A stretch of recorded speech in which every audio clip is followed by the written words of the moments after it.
My name is Annie Grayson. I'm 27 years old, and here's how my story begins. Not with a fight, not with betrayal, but with garlic sizzling in a pan and me thinking I was building a life with the man I loved. The scent of olive oil and toasted garlic drifted through our apartment, our home, or at least I thought it was.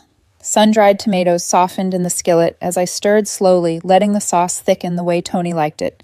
It was his favorite dish, the spicy raviata, from that cozy Italian place where we'd had our third date. I'd spent an hour perfecting the recipe, extra chili flakes, fresh basil, and a bottle of Sauvignon Blanc chilling in a bucket on the counter. His preferred brand. It was a Tuesday night, but Tony had mentioned having a terrible day at work. I wanted him to come home to warmth, to something soft and calm after the grind of the office. I checked my phone, 7:15 p.m. He was running late, but that wasn't unusual. Traffic in the city was brutal. Maybe his boss had thrown a last-minute task at him again. I hummed softly as I set the table for two, folding the napkins, the way he teasingly said I did with military precision. I laughed to myself, thinking how surprised he'd be. I was excited. For us, for the quiet night, for the moment he'd walk in with that tired smile, and the way he'd pull me in by the waist. At 7:30, the key scratched in the lock. My smile rose instinctively. "Hey, you're late. The words died midway. The man who stepped through the door wasn't my exhausted boyfriend. No, Tony walked in like a thunderclap of energy, his presence sharp and deliberate. His hair was styled, not messy, from a long workday. He wore a fitted black shirt and cologne I only ever smelled on him during nights out, and his shoes polished expensive, not the worn office pair. He already had his jacket halfway on. Tony didn't look at me. His eyes were glued to his phone, a grin tugging at the corner of his mouth as he typed quickly, too quickly. "Oh," he said absently, barely glancing up. "Don't wait up, I'm heading out." The smile froze on my face. Out. Where I made dinner. Your favorite. He finally looked at me, but his eyes were distant already somewhere else. "Chloe's in town. You remember Chloe, right?" His tone was casual, careless. "Some of the old crew are meeting up at Nexus." The name hit me like ice sliding down my spine. Chloe, his ex. Beautiful, unpredictable, rich, effortlessly magnetic. Chloe, who once left him heartbroken and humiliated. The same woman he said nearly wrecked him. The same woman he avoided talking about because, in his words, that chapter is closed. "Tony," I said carefully, keeping my voice steady. "You're going clubbing. With your ex." He rolled his eyes. "Oh my God, Annie, please don't start. It's not a big deal." My heart squeezed. "It makes me uncomfortable. You know how she is, the way she—" He sighed sharply, the kind of sigh that makes you feel small, tedious. "Don't be insecure. It's embarrassing." The words landed like slaps, sharp, humiliating. Heat flushed up my neck, but I steadied myself. "It's not insecurity," I whispered. "It's respect. For me. For us." I gestured at the table, the napkins folded just right, the wine chilled the meal going cold. He laughed, a dry, brittle, condescending laugh. "Respect what, Annie?" He stepped closer, towering over the tile with polished confidence. "You don't get to tell me what to do. We're adults. If I want to go clubbing with my ex, I will." The air seemed to still. He wasn't angry, he wasn't overwhelmed, he wasn't confused. No, he was making a declaration. "If I want to see Chloe, I'll see Chloe," he continued, looking me dead in the eyes. "You don't get a say. That's what freedom is." Something inside me didn't break. It clicked. A soft final click, like a lock sliding into place. The confusion, the anxiety, the endless attempts to be reasonable, the constant tightness in my chest, it all evaporated. The fog lifted, and I saw the truth with terrifying clarity. He did not value me, not even a little. I studied him. Really studied him. The cologne not meant for me. The jacket for a night out he didn't include me in. The confidence on his face, certain he was untouchable, certain he could wound me, and I'd still wait, still forgive, still stay. I nodded slowly, feeling a cold calm settle into my bones. "You're absolutely right," I said softly. My voice was smooth still, a lake with no ripples. He blinked, thrown off script. I wasn't begging. I wasn't arguing. I wasn't playing the part he had assigned to me. His expression faltered, a flicker of confusion, then irritation, then dismissal. "Whatever. Don't wait up," he mumbled. He left without another glance. The door slammed hard enough to shake a frame on the wall. The apartment went silent. I stood alone, breathing in the scent of garlic and the bitter sting of burnt hope. But instead of the heartbreak I expected, I felt only stillness, a strange, weightless stillness. I turned off the stove, not dramatically, just tidily. The chapter was done. I went to the closet and pulled out my large suitcase. My movements were calm, methodical. No rage, no sobbing, no frantic throwing of clothes. Just quiet efficiency. I folded everything neatly, took only what was mine, left every gift he'd given me, left the sweatshirt he loved on me, left the remnants of the life I thought we were building. I packed my documents, laptop, and the simple jewelry my grandmother gave me before she passed. My identity, the things that mattered. Then I walked to the small desk, tore a sheet of paper, uncapped a pen, and wrote 3 words in clean handwriting. Enjoy your freedom. I placed the note beside the chilled wine glass, removed my key from the ring, and set it next to the paper. It made a soft, metallic click, the sound of a door inside me closing for good. I lifted my bags, opened the door, and stepped out. No slam, just a quiet final click. I didn't look back. It wasn't my home anymore. I drove to a 24-hour hotel across the city, checked in anonymously. The room smelled of bleach and new linens. I sat on the edge of the bed, waiting for the grief to flood me, for the tears to come. But instead I felt nothing, just silence. A deep, clean silence I hadn't known in years. I lay back on the stiff bedspread, closed my eyes, and unexpectedly slept 12 straight hours. It was the most peaceful sleep I'd had in a very, very long time. When I woke up the next morning in that anonymous hotel room, the air felt different, cleaner, lighter, untouched by the residue of anyone else's expectations. For a moment, I didn't remember where I was. The sunlight filtered through the cheap beige curtains, casting soft lines across the stiff white sheets. No scent of Tony's cologne, no sound of his rushing morning routine. No tension coiled in my chest from wondering which version of him I'd get that day. Just me. Just peace. I lay still, listening to the quiet hum of the air conditioner. This was the first morning in years where I didn't have to brace myself before getting out of bed. I sat up slowly, stretching, feeling the unfamiliar sensation of space, mental and physical around me. The realization settled in like warm tea spreading through my limbs. I wasn't sad, I wasn't broken, I wasn't abandoned, I was free. After a long shower, I checked out of the hotel and spent the day driving aimlessly around the city. No destination, no purpose, just letting myself exist without being measured or judged. When the afternoon sun dipped low, I found a small apartment listing online, 1 bedroom bright, facing a courtyard. No shared memories, no ghosts. The realtor met me that evening. The apartment had white walls, high windows, and floors that still carried the scent of fresh polish. It wasn't anything special, but the moment I stepped inside, something deep in my chest loosened. This is it, I whispered to myself. The next morning, I signed the lease. I bought a new bed, new sheets, new towels, everything simple, everything mine. I set up my desk by the window, overlooking a courtyard where older neighbors tended to potted plants and cats lounged in sun patches. In the quiet, I rediscovered a rhythm I hadn't realized I'd lost. I cooked small meals for myself. No elaborate dinners to impress someone who didn't care. I took evening walks. I listened to audiobooks. I answered emails without Tony hovering nearby, criticizing or questioning my work ethic. For the first time in months, maybe years, my thoughts were my own. 3 days passed before my phone buzzed with an unknown number. A cold knot formed in my stomach. I let it go to voicemail. Several minutes later, the notification popped up. A single message waiting. Against my better judgment, curiosity won. I tapped play. Tony's voice filled my ears, sharp, annoyed, almost offended. Annie, what the hell? Where are you? I came home and all your stuff is gone. Just call me. This isn't funny. I stared at the wall. He wasn't worried about me. He wasn't regretful. He wasn't even confused. He was inconvenienced. I deleted the voicemail. Another day passed, then another. I went to the gym early in the mornings, relishing the burn in my muscles, feeling strength return to places I had forgotten existed. Every drop of sweat felt like another piece of him leaving my system. On the 5th day, another text came, different number this time. Unknown number. Okay, you made your point. You can come back now. We can talk about this like adults.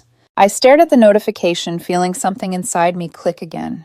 Come back now, as if I were a pet who wandered too far, as if he were the one granting me permission. I didn't respond. Not responding felt more powerful than any argument could ever be. Later that afternoon, my phone rang again, this time a number I recognized.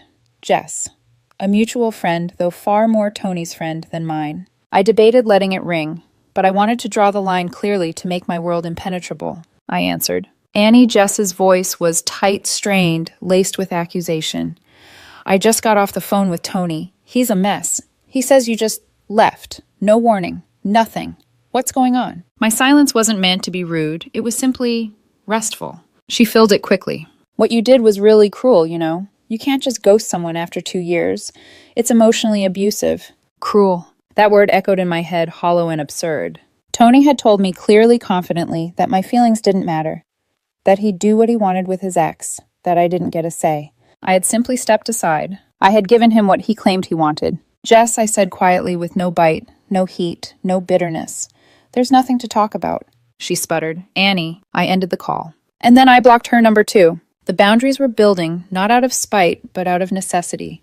It was like constructing a fence to keep the wild things out while planting new life inside. A week later, something unexpected happened. I was re-racking weights at the gym when a guy approached me. Tall, athletic, someone Tony used to casually nod to in passing. Hey, he said, wiping sweat from his forehead. You're Annie, right? You were with Tony. Was I corrected calmly? Right. He hesitated, looking almost sympathetic. Look, I don't want to stir things up, but you know Chloe, right? His ex. Every muscle in my body tensed. He continued anyway. Well, apparently she was just in town for the weekend. Wanted a quick hookup. She told her friends Tony was nostalgic and convenient. He winced as he said it. As soon as she got what she wanted, she ghosted him. Hard. My pulse didn't spike. I didn't gasp. I didn't feel vindicated or triumphant. Just nothing. He glanced at me awkwardly. He's been posting some pretty sad stuff online. Guess freedom came with a price. I nodded politely. Thanks for letting me know. But inside, I felt no flicker of emotion, no pity, no satisfaction, no bitter joy. Just confirmation. Data. Predictable outcomes for poor investments. As I walked out of the gym into the crisp evening air, the final thread snapped quietly inside me. The last what if, the last lingering shadow of him dissolved. I didn't just walk away from Tony. I rose, and for the first time in a very long time, I felt like I was becoming the woman I was always meant to be. 6 months later, if someone had shown me a snapshot of my life, I wouldn't have recognized myself, not because I looked different, but because I felt different. Lighter, untethered, whole. My mornings began with sunlight spilling through the wide windows of my little apartment, warming the hardwood floors. I brewed coffee without rushing. I stretched in silence. I opened my laptop by the window where the courtyard cats napped lazily near potted ferns. Work no longer felt like something I squeezed in between emotional storms. It was steady grounding. In the absence of chaos, peace had taken up residence. And for the first time in years, I realized peace wasn't boring. Peace was freedom. My freedom. That afternoon, I sat in a sun-drenched cafe, sketching design mock-ups for a new client on my tablet. The cafe buzzed softly around me, hushed conversations, the hiss of milk steamers, indie music humming overhead. I had become a regular there, familiar. No longer the anxious girl, waiting for Tony's moods to dictate the rest of her day. I had a rhythm now. Then my phone lit up. Unknown number. Same area code. For a brief second, something cold fluttered in my stomach, a conditioned reflex from years of being on alert. But it faded quickly. The woman I was now didn't spiral into panic over a phone call. I swiped to answer. Hello? A sharp inhale. Then, Annie. His voice. Tony. Except it wasn't the Tony I remembered, the confident, dismissive, easily irritated man who left smelling like designer cologne. This voice was stripped raw, fragile, almost trembling. Oh my God, you answered, he breathed out as if relieved. I didn't think you would. I stared at my coffee, steam curling upward in lazy spirals. I have a moment. What do you need? The line crackled with emotion, panic, desperation, something frantic tied together with frayed pride. Annie, please? He swallowed audibly. I need to see you. I made a mistake. A huge one. Chloe. She was nothing. I don't know what I was thinking. You were everything. There it was. The script he thought would work. I took a slow sip, letting the bitterness coat my tongue. I think you meant what you said, I replied calmly. Back then. No, I didn't. I swear it was a test, or I was scared, or Annie, please, can we meet? I'm at the apartment. My apartment. It's empty. It feels so empty without you. A test. There it was. The key turning in a lock. The clarity hitting all over again. He hadn't seen us as a partnership. He had seen us as exams. Situations to manipulate. Emotional puzzles I had to solve correctly to earn his loyalty. He thought losing me was simply me failing the final question. I exhaled slowly. Tony, I'm busy. Busy with what? The softness in his voice began to crack, revealing the old steel of entitlement beneath. This is important. More important than whatever you're doing. No, I said softly, it isn't. His breath hitched. Anger seeped through. So that's it. You abandoned me for 6 months and now you're… What? Too good to talk about us. There is no us, I said plainly. There hasn't been for 6 months. Silence. But not a peaceful one. This was the kind that burns. Annie, he spat suddenly. You're being ridiculous. Childish. You ran away because you couldn't handle a simple night out. You didn't even have the guts to talk to me like an adult. I let the words float for a moment, like smoke dissipating in the air. They didn't land anywhere inside me. They didn't pierce. They didn't matter. When I spoke, my voice was low, measured, final. You told me you wanted freedom from my opinion, I began. You made it clear I didn't get a say. Not in where you went, not in who you saw, not in what you did. Each word felt like stepping down the stairs of a long, dark basement and reaching sunlight. So I stopped having one, I continued. About you. About us. About anything involving your life. A faint, sharp exhale crackled through the speaker. The moment you walked out that door, I said with absolute clarity, you became a stranger, and I don't waste energy on strangers. His voice became ragged, like he was running out of emotional oxygen. Please don't say that. Just meet me. Just talk to me. Annie, please. No, I said. And then I ended the call. No dramatic sigh. No slamming the phone face down. Just a clean gesture, setting it on the table beside my coffee, watching the screen fade back to black. I took another sip. It was still warm. My hand didn't shake. My chest didn't tighten. The world didn't tilt. It stayed steady, peaceful, mine. I turned my attention back to my sketch.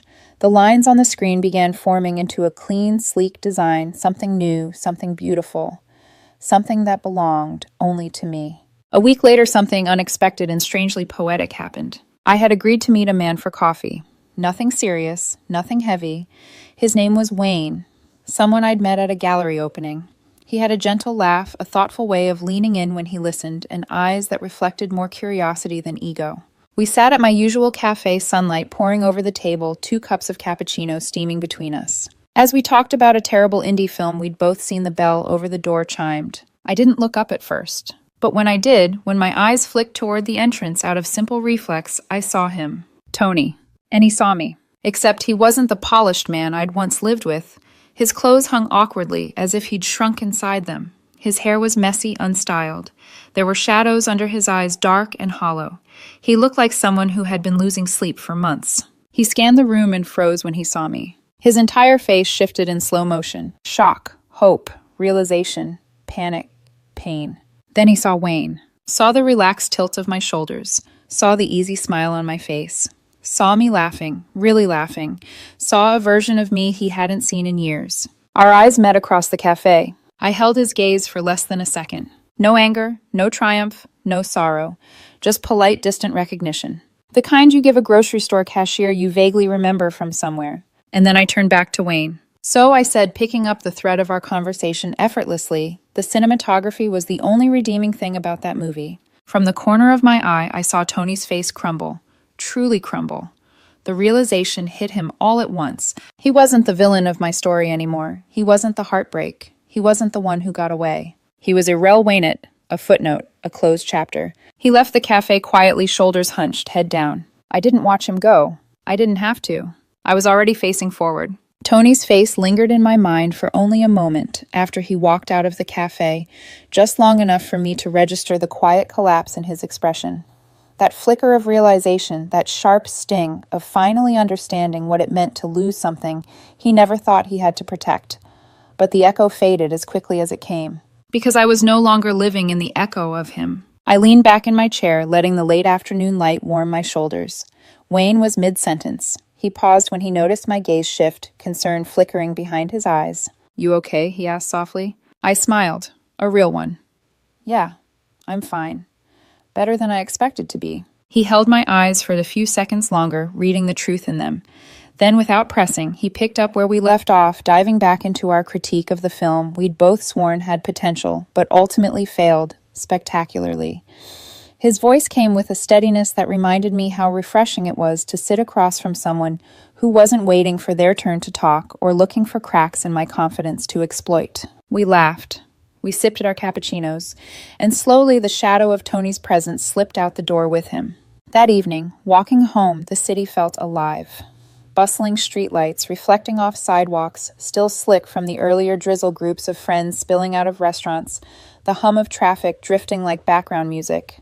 I felt like I was re-entering a world I'd forgotten I was allowed to inhabit. A world where everything didn't revolve around what mood someone else might come home in. When I reached my apartment, I paused outside the door, breathing in the cool night air.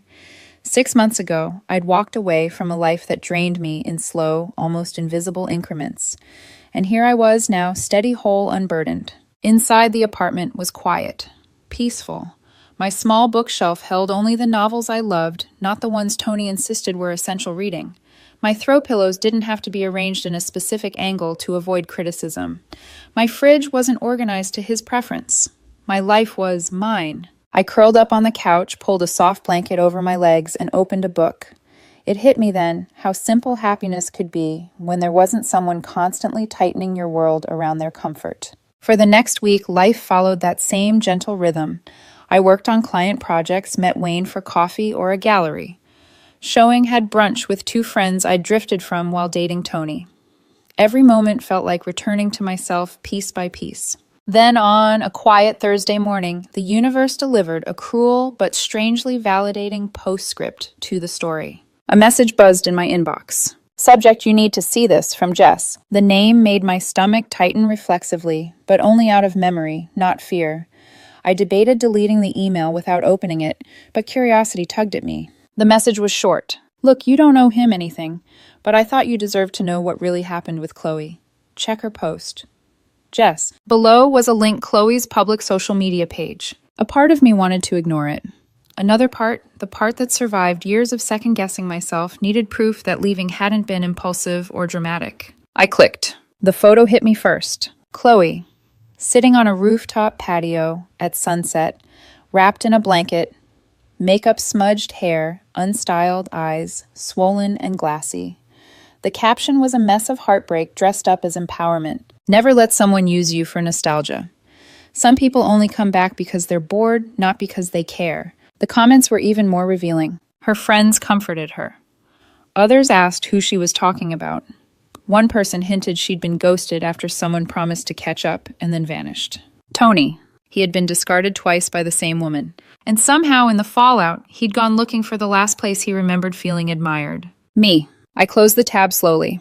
There was no satisfaction, no smugness, no righteous vindication. Just confirmation, quiet clinical confirmation. I'd been right to walk away. I'd been right to stay away. And I'd been right to never look back. Later that evening, as I sat on a park bench near my apartment, the sky washed with streaks of lavender and gold, I realized something important. I hadn't moved on because Tony got hurt.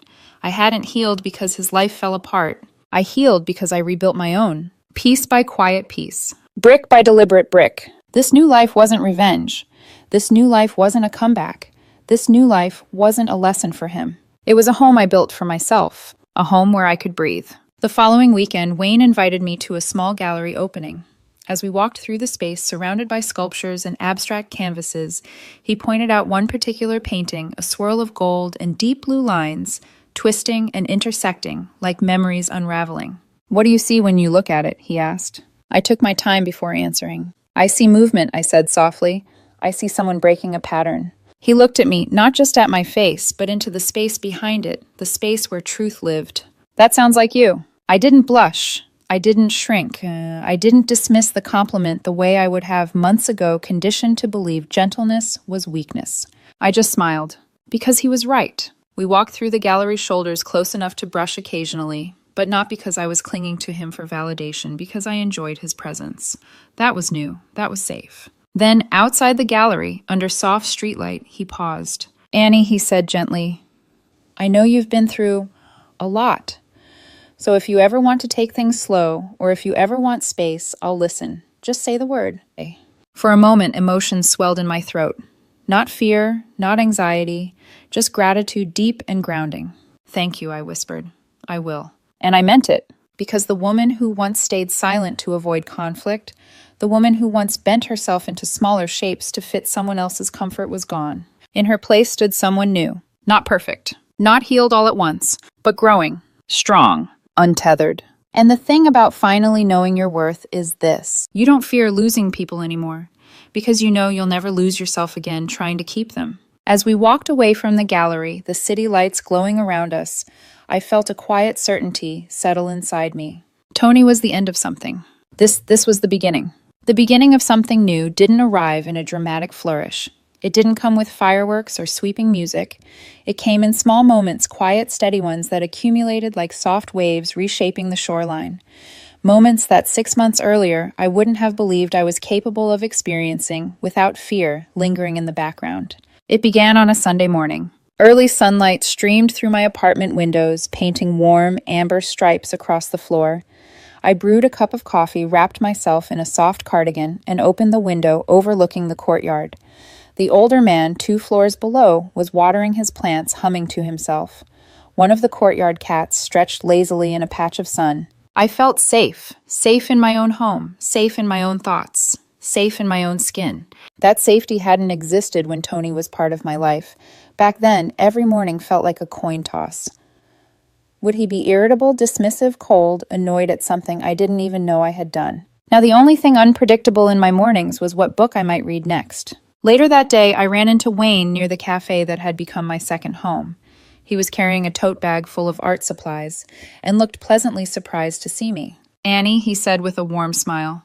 "Perfect timing. I was going to text you later." "Oh, really?" I asked, amused. "For what?" "An art market popped up by Riverside Street. I thought you might want to check it out." I considered it for a beat, not because I hesitated about him, but because 6 months ago, I never gave myself the freedom to say yes to spontaneous plans. Tony preferred control structure predictability. My schedule once revolved around what he might want. Now the decision was mine alone. "Yeah," I said, returning his smile. "I'd like that." We walked side by side through the narrow, colorful aisles of the market. Potters sold handmade cups, local artists displayed canvases filled with emotion. A small band played acoustic covers under an awning. Wayne bought me a lavender lemonade, and we wandered between stalls, commenting on everything from brush strokes to terrible font choices on posters. There was an ease between us, a natural, unforced rhythm. He never crowded my space. He never demanded my attention.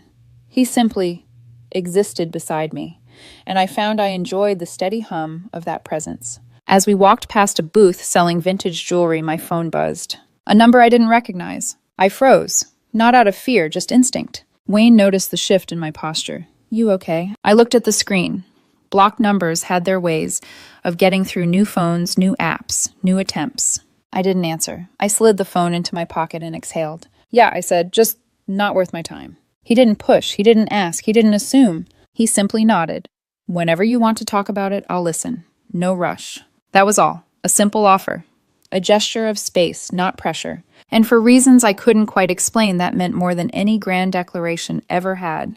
We continued through the market, and by the time the sun began dipping low, painting the street in gold, the tension in my chest had loosened completely. I walked home that evening with the lavender lemonade still sweet on my tongue and the realization blooming quietly inside me. This is what peace feels like. This is what safety feels like. This is what healing feels like. Not perfection, not certainty, not a flawless fairy tale. Just steadiness. 2 days later, the message came. Not from a random number this time, but from someone who should have never contacted me again. Tony. He had made a new account. The notification popped up while I sat at my desk finishing a design draft. "I need closure, please." Just 5 words. 5 words from a man who never allowed me closure, never allowed me a say, never respected the quiet ache of being dismissed repeatedly. For a long moment, I didn't move, not because I wanted to reply, but because I needed to acknowledge something. There was a version of me, an older version, a smaller one, who might have felt obliged to answer. To be polite, to soothe, to fix, to caretake someone else's emotional mess at the expense of my own peace. I wasn't her anymore. I clicked the message, not to respond. To block. And as the screen faded, I realized something profound. The opposite of love isn't hate. It isn't anger. It isn't bitterness. It's indifference. And I had finally reached it. The weekend came, and Wayne invited me to a small gathering at a friend's loft, a casual get-together with art students, musicians, and neighbors who seemed to wander in and out, carrying mismatched mugs. The energy was warm, bright, chaotic in a charming way. I didn't know everyone. I didn't need to. For the first time, I wasn't worried about being too much or not enough. I wasn't afraid of judgment.